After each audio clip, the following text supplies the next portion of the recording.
Hola Cami, ¿cómo estás? Qué gusto que nos volvamos a encontrar en este podcast jurídico. Hola Lauris, tú sabes que siempre el gusto es mío y más cuando nos conectamos para conversar temas tan importantes como lo son pues esos datos jurídicos tan interesantes que siempre nos traes. Nada más me gustaría disculparme con los oyentes si tenemos algún problema de comunicación. Como bien ustedes saben, en estos tiempos tan difíciles, la comunicación pues se vuelve un poco difícil. Pero cuéntanos, Lauris, ¿qué tema tenemos preparado para hoy? Sí, Cami, de pronto el mensaje llega un poco lento, pero bueno, ya entenderán que es por el tema de internet y la lluvia y demás. Pero entonces a tu respuesta, Cami, digo a tu pregunta, hoy vamos a hacer un análisis bien interesante sobre la ley 99 del 93. Ok, la ley de medio ambiente, la primera ley de medio ambiente en Colombia, que obviamente nunca va a pasar de moda. Así es, Cami. Entonces, hoy la analizaremos desde dos perspectivas. La primera, a partir de la clase de ingresos que se recaudan en razón a su regulación. Y la segunda, a partir de la aplicación de los principios presupuestales con base en su articulado. Suena muy interesante, Lauris, pero me gustaría que iniciáramos hablando sobre la clase de ingresos que se recaudan en esta ley, por favor.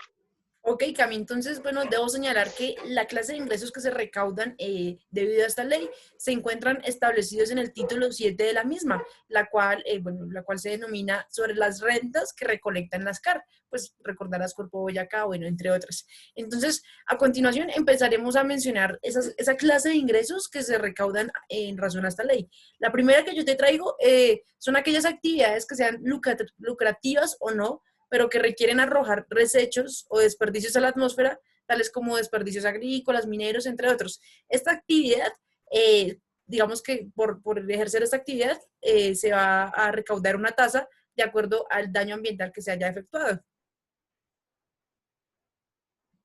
Suena muy importante, muy interesante. Pienso que también es importante definir y establecer a dónde se destinan este tipo de recursos.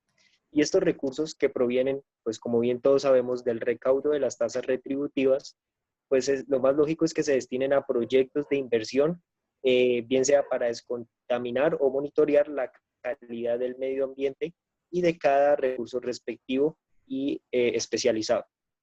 También, Lauris, pues existe otro tipo de ingreso, el cual se denomina tasas por utilización de aguas. Esta tasa es muy interesante y es algo que vemos en nuestra cotidianidad. Y decimos que este tipo de tasas pues es por la utilización de aguas por personas, bien sean naturales o jurídicas, públicas o privadas, y dará lugar al cobro de unas tasas fijas que el gobierno nacional pues las establece para que se destine el pago y la protección del medio ambiente y en este caso pues los recursos hídricos y no renovables como es el agua. Ok, Cami, pero aquí me surge una duda. ¿Por qué nos cobran tasas por el uso de nuestros propios recursos naturales? Bueno, el cobro de tasas busca compensar los daños causados a los recursos naturales renovables, como te decía anteriormente. Esto es muy importante y muy interesante que se llegue a cumplir a cabalidad. Y para determinar pues el grado de eficacia en la utilización de este tipo de ingresos del Estado, el Ministerio de Ambiente, que es como tal la oficina que se encarga de esto, pues va a determinar los costos de los daños y anualmente va a calcular la base y el valor de las tasas a imponer. Y además, pues es importante también señalar que las tasas que la ley 99 del 93 establece son las retributivas que buscan pues compensar el daño ocasionado al medio ambiente. Y las compensatorias, que es otro tipo de tasas, se cobran pues por el uso de los servicios públicos. Ok, gracias por la aclaración. Bueno, Lauris, tengo una pregunta. ¿Tú sabes a dónde se destinan las tasas recaudadas por la utilización de aguas? Bueno, Cami, una pregunta pareciera corchadora, pero se asocia un poquito con lo que me acabas de explicar. Y es que sobre las tasas retributivas y compensatorias, bueno, sabemos que se recauda por la utilización de aguas, se destina a las actividades de protección, recuperación y monitoreo de recursos hídricos. Así, esta tasa, digamos, que tú nos presentabas, de la cual conversábamos, pues resulta ser una tasa retributiva. Sí, efectivamente, Lauris. Bueno, otro punto importante a resaltar es el recaudo del impuesto predial y la protección al medio ambiente. Lauris, pues pienso que es importante que los oyentes sepan que en el artículo 317 de la Constitución establece y da facultad a los municipios para que destinen una parte del recaudo del impuesto predial para la protección del medio ambiente. Este recaudo tiene que versar en ciertos porcentajes, entre ellos está el 15% por un lado hasta el 25,9% por el otro lado. Oye, mira qué interesante esto, no sabía. Bueno, definitivamente nuestra constitución siempre materializando esa esencia ecológica. Sí, sí, por supuesto, es muy interesante. Y estos porcentajes, como te venía hablando, se destinan a las corporaciones autónomas regionales, las cuales tienen que recibir estos ingresos trimestralmente, cada 3 meses. Lo más interesante es que las corporaciones autónomas, perdóname, materializan la protección y restauración del medio ambiente mediante proyectos. Proyectos que en suma se promocionan y se llevan a cabo y se desarrollan pues con estos dineros. Sin estos dineros sería básicamente imposible. Ok, Cami, entonces hasta el momento tendríamos tres clases de ingresos. Yo te quiero traer un cuarto y es el del sector eléctrico, porque ¿sabías tú que ellos también dan su granito de arena para sostener el medio ambiente? O por lo menos así lo intentó el legislador cuando promulgó la ley 99 del 93. A ver, te cuento un poquito. Bueno, el sector eléctrico, digamos, como sabemos, es una potencia nominal, ¿no? Entonces, digamos, por cada instalación que supere los 10.000 kilovatios, ellos te transferirán, perdóname, el 6% de las ventas brutas a el tema de la sostenibilidad ambiental. No, no sabía, Lauris, la verdad no sabía, pero cuéntame entonces, ¿a dónde transfieren este tipo de recursos, por favor?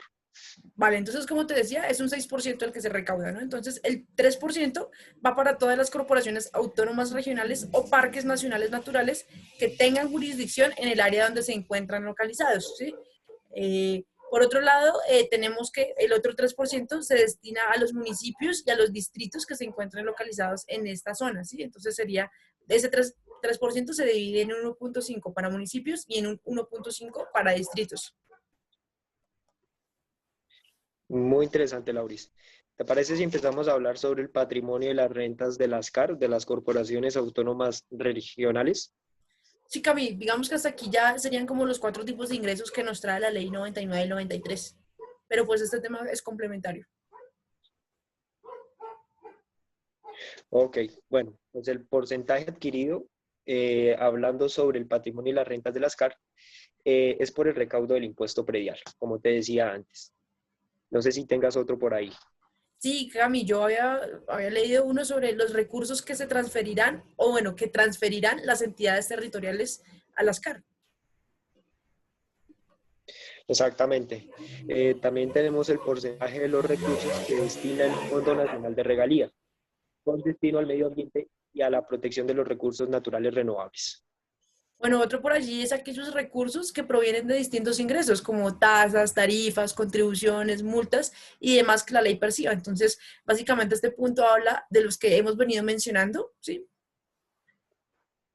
Aquellas tasas o multas que se recauden por de pronto afectación al medio ambiente.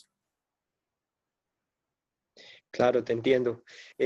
Bueno, no sé, también hay otro que relaciona el impuesto, perdóname, de timbre a los vehículos que automáticamente decían fijar en los departamentos y este se establece mediante un porcentaje.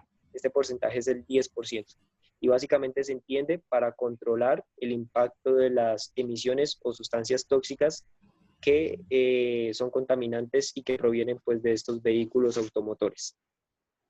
Ok, otro que tenemos es el 50% del valor de las multas o penas pecuniarias impuestas por las autoridades de las entidades territoriales que forman parte de la jurisdicción de la respectiva corporación. Sí, exacto. Muy bien. Otro ingreso es el dinero y los bienes y especies que transfieran las entidades. Esto es pues, las personas públicas o privadas. Ok, y por último tenemos los derechos causados por el otorgamiento de licencias, permisos, autorizaciones, concesiones y salvoconductos de acuerdo a la escala tarifaria que para este efecto expide el Ministerio de Medio Ambiente. Pues si sabemos que cada vez que se expide una licencia o se otorga, ahí como se debe generar un pago, ¿no? Sí, Lauris, ahora te tengo una pregunta. ¿Sabías tú que los recursos que por medio de esta ley se destinan a la privación y saneamiento ambiental se consideran gasto público social? Uy, no, Cami, no sabía. Vea, qué interesante. Los recursos, bueno, qué interesante que los recursos destinados a la preservación del medio ambiente se consideren como un gasto público social. Pues debe ser esto en razón como al interés general, ¿no? Teniendo en cuenta que el medio ambiente, pues, eh, nos interesa a todos, ¿no? Es un derecho fundamental. Pero ven, Cami, ¿tú sabías que es la Contraloría la entidad encargada de realizar el control fiscal sobre todos los recursos que recauden las CAR? No, Lauris, no, no tenía ni idea. Bueno, Cami, ya yo creo que ya en este podcast, para no alargarlo, podemos cerrarlo, digamos, cerrar la sesión de el tema de clase de ingresos que se recaudan en favor a la ley o en razón a la ley 99 del 93. ¿Qué te parece si para complementarlo y para ya cerrar este episodio conversamos sobre los principios del presupuesto con base en esta ley? Sí, Lauris, me parece perfecto. Sería un buen complemento a este podcast jurídico. Vale, entonces iniciemos. Iniciemos por el principio de legalidad. Como lo conversamos, parte de los ingresos recaudados y la forma de inversión de los mismos a favor del medio ambiente y su conservación están establecidos en la Ley 99 del 93, materializando así el principio de legalidad. Por su parte, el principio de especialización del gasto público, como sabemos, hace referencia a la destinación de los recursos. Así es que como lo conversábamos y como tú bien lo explicabas, las tasas recaudadas en razón a esta ley son retributivas porque buscan sanear el impacto ambiental y velar por su sostenimiento. Esa es su única finalidad. Incluso, como lo menciona la misma ley, se invierten en el gasto social, lo que digamos el dato que nos traías, ¿no? Y ya pues para finalizar, digamos, la consultica que yo hice sobre principios, tenemos que, se puede explicar que el principio de inembargabilidad, el cual establece que con los recursos públicos se satisfacen los intereses de la comunidad, como podemos percibir, Cami, nuestra ley también materializa este principio, ya que busca propender por la conservación del medio ambiente, considerando este por la Corte Constitucional como un derecho fundamental. Así que con el recaudo de estas tasas se satisface el interés general de la nación. Sí, realmente es muy interesante y realmente es bueno saber que el presupuesto es algo esencial para la eficacia de los proyectos a desarrollar. Ya que sacas a colación el tema del presupuesto, pienso que es muy interesante precisar, y no sé si sepas, que este mismo se compone por un plan financiero, un plan operativo de inversiones y el presupuesto anual. Y estos componentes del sistema presupuestario pues son muy interesantes y más para el desarrollo de los proyectos ambientales. El presupuesto, pues con todas sus modificaciones, sus características, es decir, sus planes, aprobaciones y demás, pues establece un orden y precisa los proyectos para que se desarrollen en distintas entidades. Estas pueden ser territoriales o nacionales y entidades autónomas como las corporaciones autónomas regionales, que pues para nuestro caso, nuestra ley 99 del 93 pues las trae. Cami, es cierto, qué interesante. Pero ¿sabes de algún principio del presupuesto orientado a la ley 99 del 93? Sí, claro, Lauris. Esta conversación me hace acordar al principio de universalidad, que no es más que tanto que las rentas y los gastos deben figurar en un mismo documento. Y esto básicamente pues es el presupuesto. Y como ya sabemos, las rentas en materia ambiental pueden ser las tasas, las multas y en algunos casos los impuestos, y universalmente estos ingresos deben figurar en los gastos que se hacen para los proyectos ambientales, sin importar si estos son de restauración, prevención o mitigación ambiental. Por otro lado, Lauris, el principio de unidad de caja es aquel, y es un principio que no se tiene que olvidar, en el cual pues todos los ingresos como los gastos deben figurar en el documento, como te decía, y hace parte pues del presupuesto, y la finalidad es tener una congruencia entre los ingresos y los gastos, y al tener esta congruencia pues se puede hacer un control político, pero lo más importante, como tú me decías, pues también se puede hacer un control fiscal, el cual pues está encabezado por la Contraloría Se puede hacer Departamental, un sí. control fiscal, discúlpame, Lauris, por la Contraloría Departamental, exactamente. Y este control fiscal se establece en el artículo 48 y se hace a las corporaciones autónomas regionales, que básicamente son las que están encargadas para desarrollar estos temas y efectuar estos proyectos. Vea, pues hiciste bien la tarea, Cami. Bueno, yo creo que esto es todo por hoy. Pues nos esperamos que esta sesión de este podcast encaminado a hablar sobre la ley 99-93 desde la perspectiva de la hacienda pública haya sido pues productivo para ustedes, hayan aprendido algo y bueno, los invitamos a que se suscriban o escuchen este podcast, lo compartan, está en Spotify, en Deezer y en YouTube para que lo compartan y nos encontraremos en una próxima sesión. Gracias, Cami. Saludos a todos. Muchas gracias, Lauris. Un saludo a todos los oyentes. Hasta luego.